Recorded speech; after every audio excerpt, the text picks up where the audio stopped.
Hey, what's up guys? Welcome back to the channel. So today we have this OnePlus Nord 2 and today we are gonna see what this phone is all about. But first let's take this plastic peel off, which is always the best part of any smartphone unboxing. So up front we have the Nord branding, which I really like. These three half-cut nodes. On the side of the box it says OnePlus Nord 5G, and yes, this is indeed a 5G smartphone. Now let's talk price. In India it starts from 30,000 Indian rupees, but this one costs a bit more at 35,000 rupees because this is the higher end 12GB 256GB storage option. So now let's actually move on to the real smartphone. So this is going to be my first look at the OnePlus Nord 2.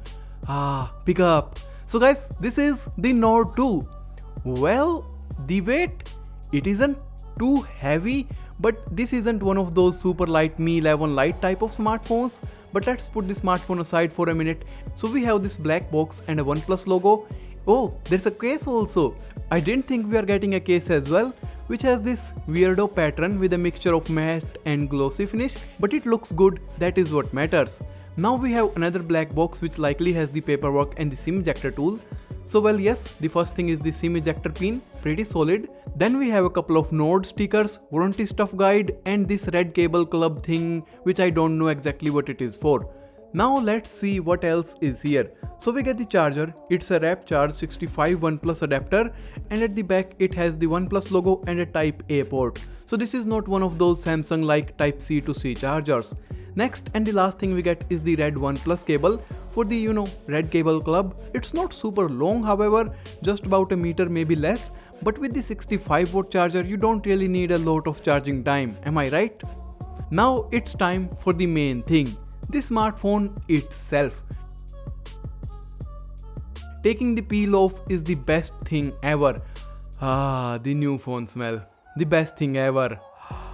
So guys, this is the Nord 2. I really like it. It feels great in the hand, a bit like the S20 Plus, but yeah, it's okay. At the side we have the power button, and above that is the alert slider which people do really love, including myself. On the top there is nothing other than a mic, and on the left hand side we have the volume keys, which I must say are super clicky. And at the bottom we have the speaker grill, USB Type C port, and the SIM tray, which let's open up and see what type of expansion do we get. So guys, we have dual SIMs and no way to add an SD card, so you will only get what you pay for and no way no more. Now at the back the smartphone has this color. OnePlus calls it blue, but I think it's more towards greenish blue maybe. And the back panel, well, it feels like glass, it has the premium feel, but guys, the sad thing is that the frame is actually plastic, which is a bit of a cheap out from OnePlus because at 30,000 plus you really deserve glass as well as a metal frame which increases durability. At the back we have triple cameras with a flashlight. The cameras are protected by a metal ring which protrudes slightly, so when you put the phone down on the table, the lenses will not be scratched. The metal ring might get scratched, but I would rather have the metal ring get scratched than the camera lens itself.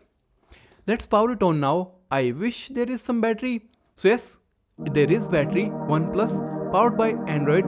Guys, I also forgot to mention that at the top left you get a hole punch camera. As for the updates, OnePlus has promised 2 years of Android updates and 3 years of security patch updates, which are great considering the OnePlus Nord you get in America, but not really good comparing to the Samsungs and Apples of the world.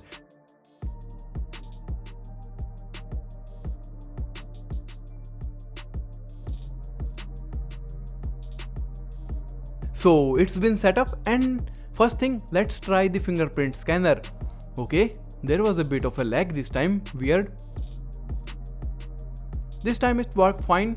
However, I think that the position of the fingerprint scanner is a bit too low, but you might get used to it super quickly. So guys, the display is 90Hz, which at this price is once again not super amazing. The Poco F3 GT is noticeably smoother at 120Hz and also has the same MediaTek Dimensity 1200 processor at a lower price as well.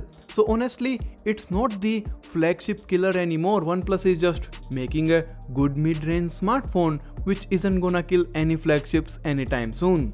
But do I like this phone? Yes, I like this phone, but I think the Poco F3 GT might be a bit better, but guys, for that you will have to wait for my review, which will be coming out really soon. So do subscribe to this channel and my second channel for the review. With that being said guys, hit the like button if you enjoyed this unboxing, if you like the OnePlus Nord 2. Also follow me over on Twitter if you have any questions about the smartphone or any other stuff. And with that being said guys, thanks for watching.